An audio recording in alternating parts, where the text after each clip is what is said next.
बच्चों dimensional formula की जो थर्ड एप्लीकेशन है वो होगी to derive the relation between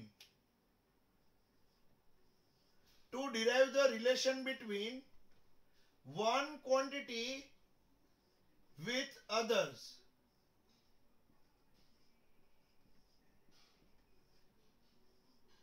ये हमारी थर्ड एप्लीकेशन है, to derive the relation between one quantity with others.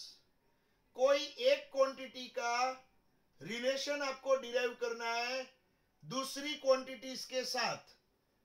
कोई एक क्वांटिटी का रिलेशन आपको डिराइव करना है दूसरी क्वांटिटी के साथ। इसका मीनिंग आपको नया फॉर्मूला बनाना है। सोचो बच्चों, आज तक आपने फिजिक्स का कोई फॉर्मूला बनाया नहीं है। जो भी फॉर्मूला आया वो आपने एक्सेप्ट कर लिया, लेकिन यहां पे आप नया फॉर्मूला बनाओगे तो हम नया फॉर्मूला यहां पे कैसे बनाएंगे, मैं पूरी मेथड आपको बताऊंगा। तो कोई एक क्वांटिटी का रिलेशन दूसरी क्वांटिटीज के साथ डिराइव करो। मान लो force equals to mv² upon r।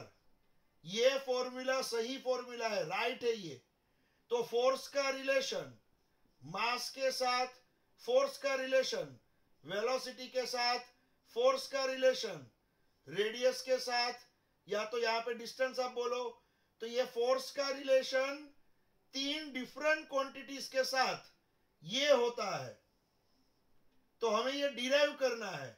हमें मालूम नहीं है, पहले हमें मालूम नहीं है। मैं आपको सिर्फ बोलूंगा फोर्स का रिलेशन ये तीनों के साथ डिराइव करो। मैं सिर्फ इतना ही बोलूंगा, ये फॉर्मूला आपको नहीं दूंगा। सिर्फ बोलूंगा फोर्स का रिलेशन ये तीनों के साथ डिराइव करो। तो आप यहां पे जो भी डिराइव करोगे बच्चों फोर्स का रिलेशन, वो यहां पे हमें दिखाना है। तो याद रखना, फोर्स का रिलेशन हमें ये तीन क्वांटिटी के साथ क्या आएगा हमें पहले मालूम नहीं है, तो हम डिराइव कर सकते हैं। ये हमारी एप्लीकेशन है बच्चों। उसी तरह से मान लो यहां पे टाइम पीरियड का रिलेशन, टाइम पीरियड का रिलेशन जो है वो पेंडुलम की लेंथ के साथ, पेंडुलम के मास के साथ और ग्रेविटेशनल एक्सेलरेशन g के साथ। आपको मालूम नहीं है ये टाइम पीरियड का रिलेशन ये तीनों के साथ क्या आएगा, आपको मालूम नहीं है, तो आप डिराइव कर सकते हो। तो अभी देखो आपको ये फॉर्मूला मालूम नहीं है, तो मैं यहां पे डिराइव करने वाला हूं। चलो हम यहां पे डिराइव करते हैं। डिराइव द रिलेशन बिटवीन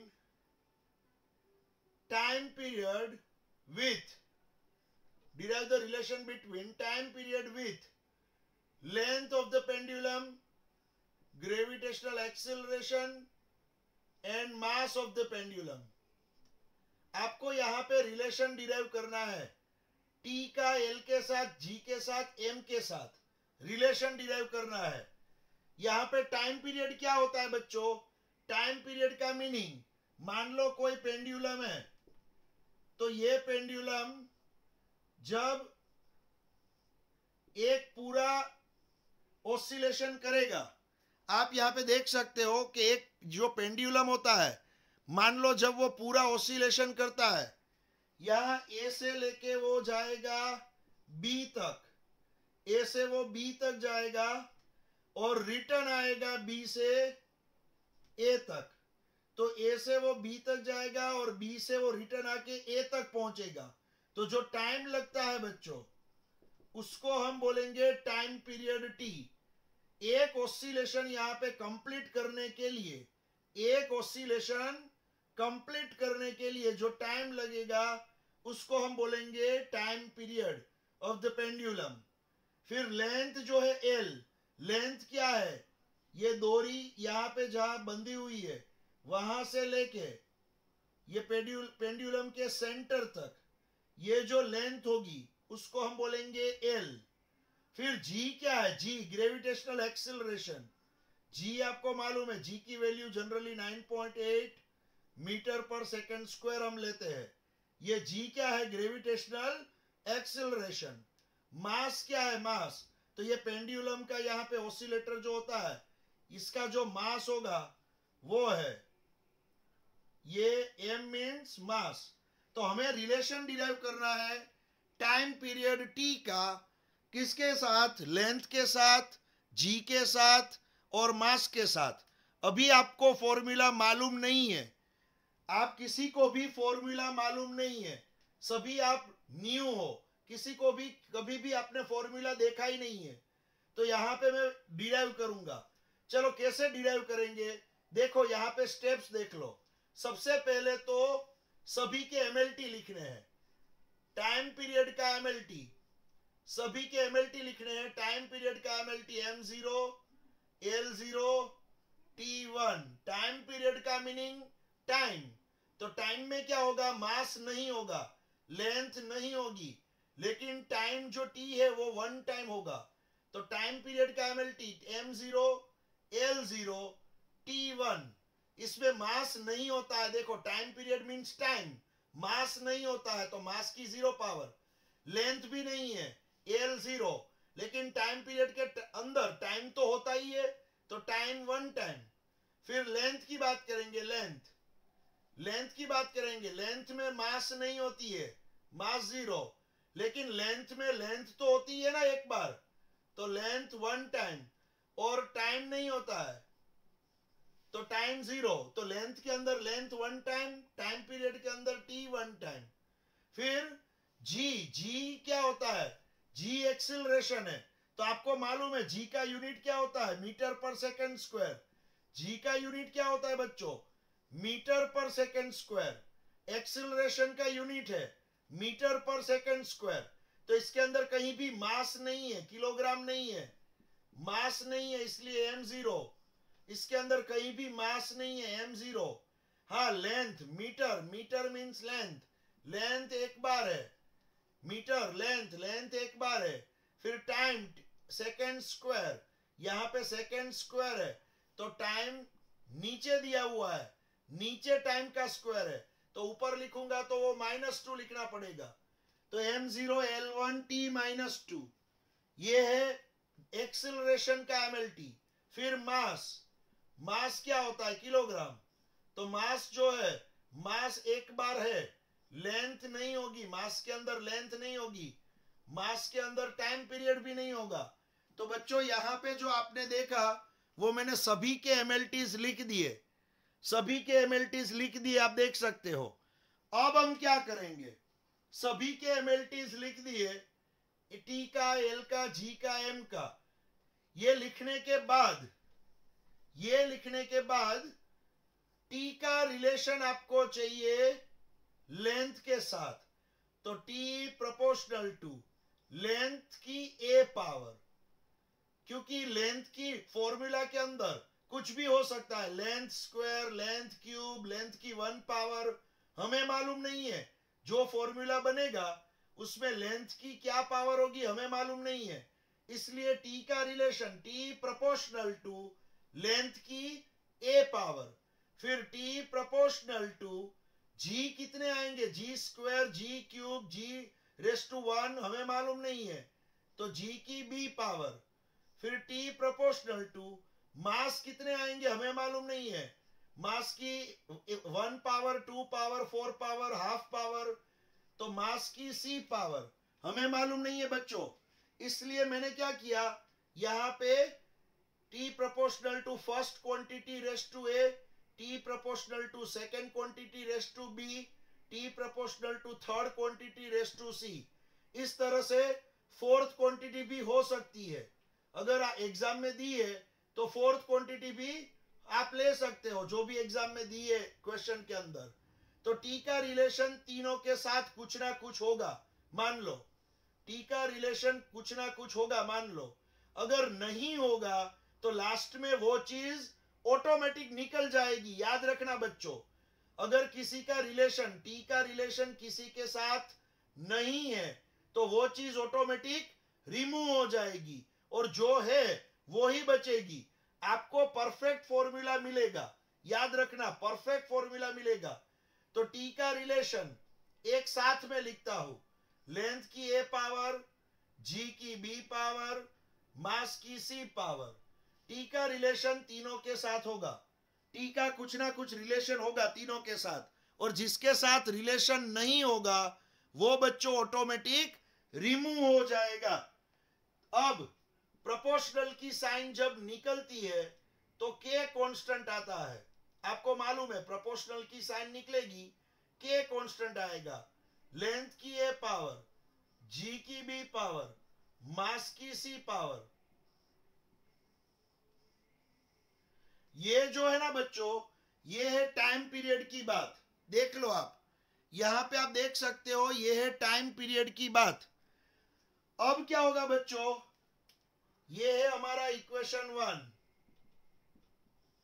ये है इक्वेशन 1, टाइम पीरियड की बात है बच्चों ये।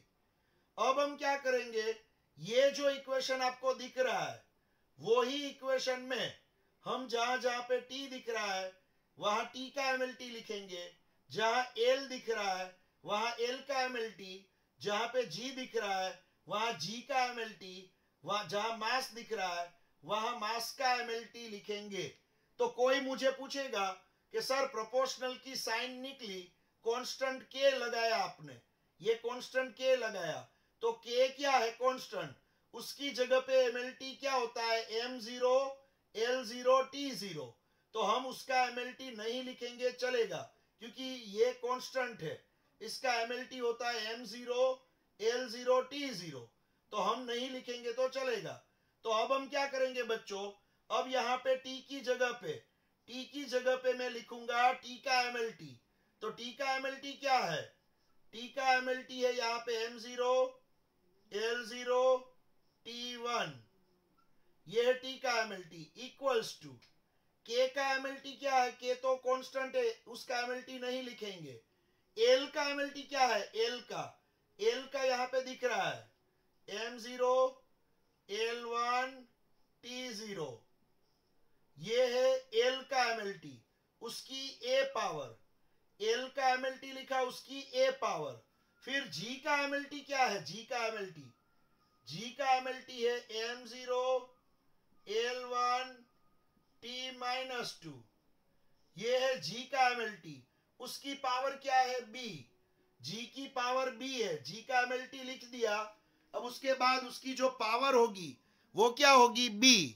अब आप लिखोगे मास का एमएलटी, मास का एमएलटी क्या है बच्चों m1 l0 t0, उसकी पावर है सी, उसकी पावर सी। सभी के मैंने एमएलटी रख दिए, उसकी जगह पे मैंने सभी के एमएलटी रख दिए।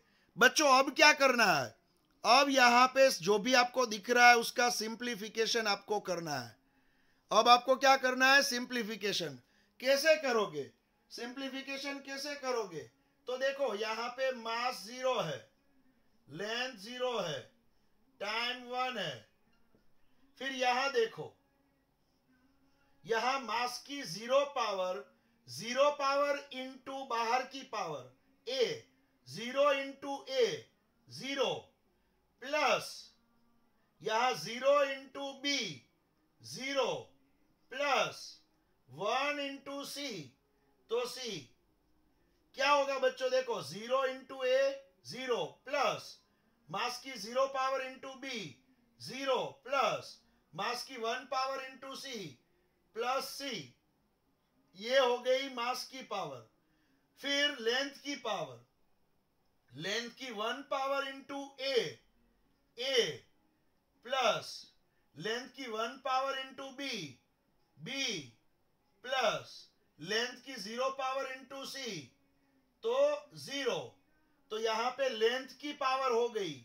फिर टाइम की पावर, टी की 0 पावर इंटू ए 0, प्लस टी की -2 पावर इंटू बी, तो ये हो गया -2b, प्लस टी की 0 पावर इंटू सी, तो ये हो गया 0। तो यहां पे मैंने क्या किया है, पावर का सिंप्लीफिकेशन कर दिया। देखो बच्चों यहां पे पावर का सिंप्लीफिकेशन मैंने कर दिया है। अब हम क्या करेंगे, अब यहां पे मैंने यहां पे पावर का सिंप्लीफिकेशन तो कर दिया है बच्चों। अब मैं यहां पे यहां पे पावर को इक्वेट करूंगा, यहां पे मास की 0 पावर है, लेंथ की 0 पावर, टाइम की 1 पावर इक्वल्स टू यहां पे मास की c पावर है, लेंथ की a प्लस b पावर है और टाइम की -2b पावर है। अब दोनों साइड की पावर को इक्वेट करो, दोनों साइड की जो पावर होगी उसको इक्वेट करो। यहां मास की 0 पावर है, यहां मास की c पावर है। आप देख सकते हो दोनों साइड की पावर को इक्वेट करो, यहां मास की c पावर, यहां मास की 0 पावर। तो बच्चों यहां पे c इक्वल्स टू 0 मिलेगा, c इक्वल्स टू 0। फिर यहां a प्लस बी है, यहां लेंथ की 0 पावर है, तो यहां पे a प्लस बी वो 0 मिलेगा। फिर यहां t की -2b पावर है और यहां 1 है, तो -2b इक्वल्स टू 1 मिलेगा। मैंने दोनों साइड की जो पावर है, दोनों साइड की पावर को मैंने क्या किया बच्चों, इक्वेट किया है और कुछ नहीं है। दोनों साइड की पावर को इक्वेट किया है। अब हम क्या करेंगे, अब ये पावर का सिंप्लीफिकेशन हम करने वाले हैं। तो पावर का सिंप्लीफिकेशन करोगे तो यहां c तो 0 है, प्रूव हो गया, c तो 0 है। फिर b क्या है, b इसकी हेल्प से b मिल जाएगा, b है -1/2। ये 2 जो है ना -2, 1 के नीचे ले जाओ तो b इक्वल्स टू -1/2 और यही -1/2 यहां पे लिख दोगे b की जगह पे, तो a मिल जाएगी +1/2। इसका सिंप्लीफिकेशन करने के बाद c मिल गया, b की वैल्यू भी मिल गई, a की वैल्यू भी मिल गई। अब हमें क्या करना है, ये इक्वेशन 1 जो है ना, इक्वेशन 1 वो हमारी वेट कर रहा है फ्रॉम इक्वेशन 1। अब ये इक्वेशन 1 में ये ABC तीनों की वैल्यू पुटअप करनी है, ABC तीनों की वैल्यू पुटअप करनी है। तो t equals to k, length की a पावर, a तो क्या है हाफ, फिर g की b पावर, तो g की b पावर, b क्या है -हाफ, और मास की c पावर, तो c क्या है बच्चों 0।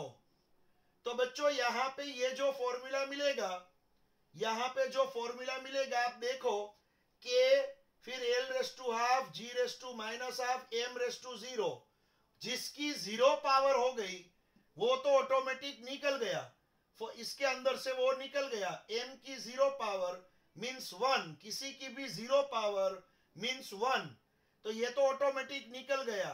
k का पहले से कोई काम ही नहीं था, फालतू में k दिया, यहाँ पे सॉरी m का कोई काम ही नहीं था, फालतू में मास दिया हुआ था। तो जो फालतू में दिया हुआ है वो लास्ट में ऑटोमेटिक रिमूव हो गया, लास्ट में वो ऑटोमेटिक निकल गया। तो मास का कोई काम ही नहीं था, वो तो ऑटोमेटिक निकल गया। तो अब कौन बचा है, अब कौन बचा है, यहां पे L बचेगा, G बचेगा, तो T इक्वल्स टू K। अब लेंथ की हाफ पावर, तो लेंथ का अंडर रूट होता है, हाफ पावर का मीनिंग अंडर रूट, और G की -हाफ पावर, माइनस का मीनिंग वो नीचे चला जाएगा √G। तो आपको लास्ट में ये फॉर्मूला मिला, जिसको आप इस तरह से भी लिख सकते हो √L/G। ये आपको लास्ट में फॉर्मूला मिला, ये फॉर्मूला आपको मालूम नहीं था, कभी आपने देखा भी नहीं है ये फॉर्मूला, तो आपको लास्ट में ये फॉर्मूला मिला, तो आपने नया फॉर्मूला जनरेट किया। सोचो बच्चों, कभी अगर आपने ये फॉर्मूला देखा भी नहीं है तो आपने एक फॉर्मूला डिराइव किया। यही फॉर्मूला 11th स्टैंडर्ड में जो एंड के चैप्टर है ऑसिलेशन और वेव्स, उसमें यही फॉर्मूला आपको मिलेगा। और प्रैक्टिकली जब k की वैल्यू हम ढूंढेंगे तो प्रैक्टिकली k की वैल्यू भी मिल जाएगी, लेकिन हमें अभी प्रैक्टिकली कुछ ढूंढना नहीं है, हमें सिर्फ यहां तक ही आंसर लाना है, क्योंकि अब हम प्रैक्टिकल नहीं करने वाले कि चलो प्रैक्टिकल करने के बाद k कांस्टेंट की वैल्यू क्या होगी वो हम ढूंढ ले। k कांस्टेंट की कुछ ना कुछ वैल्यू तो होगी, लेकिन वो प्रैक्टिकल करने से मिलती है। तो हमें अभी वो के की वैल्यू के बारे में कुछ भी नहीं सोचना है, यही हमारा आंसर हो गया, फाइनल आंसर। तो हमने क्या किया है, एक क्वांटिटी का दूसरी क्वांटिटीज के साथ रिलेशन एस्टैब्लिश किया बच्चों।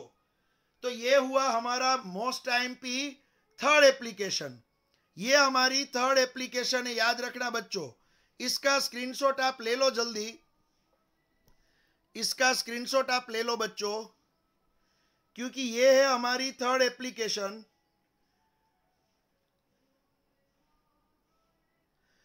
चलो अब इसके अंदर आपको डिराइव करना है एनर्जी का रिलेशन। एनर्जी जो होती है उसका रिलेशन वेलोसिटी के साथ, एनर्जी जो होती है उसका रिलेशन वेलोसिटी के साथ, एनर्जी जो होती है उसका रिलेशन, एनर्जी जो होती है उसका रिलेशन यहाँ पे मास के साथ, एनर्जी का रिलेशन वेलोसिटी के साथ, एनर्जी का रिलेशन मास के साथ, और एनर्जी का रिलेशन यहाँ पे मैं लिखूंगा करंट के साथ। करंट होता है ना आई, इलेक्ट्रिक करंट। तो एनर्जी का रिलेशन यहाँ पे वेलोसिटी के साथ, एनर्जी का रिलेशन मास के साथ, और एनर्जी का रिलेशन यहाँ पे मैं लिखूंगा करंट के साथ। ये रिलेशन मैंने आपको दिया हुआ है। या तो करंट की जगह पे काम करते, ये थोड़ा टफ आपको फील होगा, तो एक काम करते यहाँ पे मैं लिख देता हूं करंट की जगह पे एक मिनट, मैं यहाँ पे लिख दूंगा मान लो फ्रीक्वेंसी। चलो, एनर्जी का रिलेशन फ्रीक्वेंसी के साथ, यहाँ पे मैंने फ्रीक्वेंसी लिख दी है मान लो। तो यहाँ पे एनर्जी का रिलेशन वेलोसिटी के साथ, एनर्जी का रिलेशन मास के साथ, एनर्जी का रिलेशन फ्रीक्वेंसी के साथ, यहाँ पे मैंने ये लिख दिया है कि क्योंकि आपको थोड़ा ये सोचने में इजी फील हो। तो बच्चों अब आप इसका रिलेशन क्या होगा डिराइव करो, लास्ट में क्या फॉर्मूला आएगा वो मुझे बताओ। चलो साथ में डिराइव करना स्टार्ट कर दो फटाफट, साथ में यहाँ पे डिराइव करना स्टार्ट कर दो। यहाँ पे रैंडम एक क्वेश्चन दिया हुआ है मैंने, तो फटाफट डिराइव करना स्टार्ट कर दो, और मैं यहाँ पे जो डिराइव कर रहा हूं उसके साथ मैच करो। यहाँ पे मैं जो डिराइव कर रहा हूं उसके साथ मैच करो बच्चों।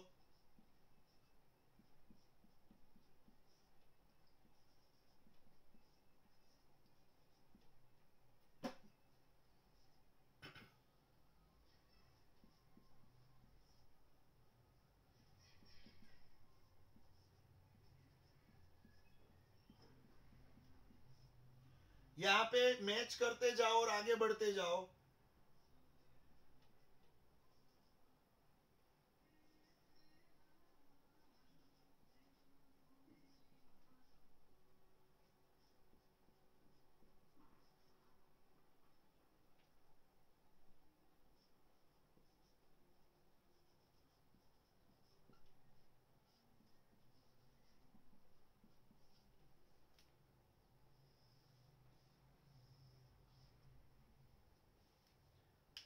आगे बढ़ते जाओ, मैच करो साथ में।